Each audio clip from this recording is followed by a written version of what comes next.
السلام عليكم.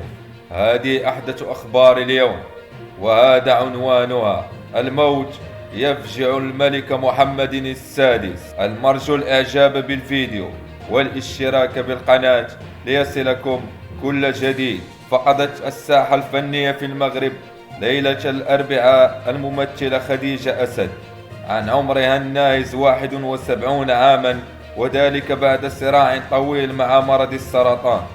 وكانت أسد قد غادرت مساء الأربعاء أحد المستشفيات الخاصة بمدينة الدار البيضاء صوب منزلها بطلب من عائلتها بعد تدهور حالتها الصحية جراء عدم قدرة جسمها على التجاوب مع الحصص العلاج الكيميائي. ونعتت وزارة الشباب والثقافة والتواصل في المغرب ليلة الأربعاء الفنانة الراحلة، وقالت في بيان النعي: ببلاغ الحزن والأسى تلقينا نبأ وفاة الفنانة المرحومة خديجة أسد، والتي تعد رحمها الله من الفنانات الكبار في الساحة الفنية الوطنية. وأضافت: عشنا مع الراحلة خديجة أسد لحظات لا تنسى في شاشات التلفزة وقاعات السينما، إلى جانب رفيق دربها الراحل عزيز سعد الله.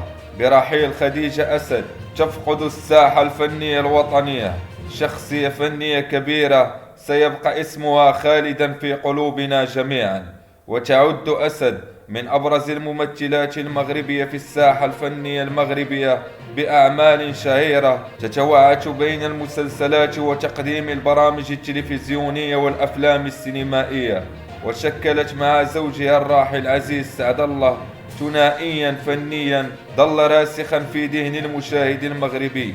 وفي بداية السبعينيات من القرن الماضي شقت أسد مع شريك عمرها ودربها طريقها إلى التلفزيون، حيث تمكنا من فرض نفسيهما إلى جانب فنانين مغاربة كبار في تلك المرحلة، من أمثال محمد الخليفي ومصطفى الداسوكي، والفنانين نعيم المشرقي والراحلة ريا جبران.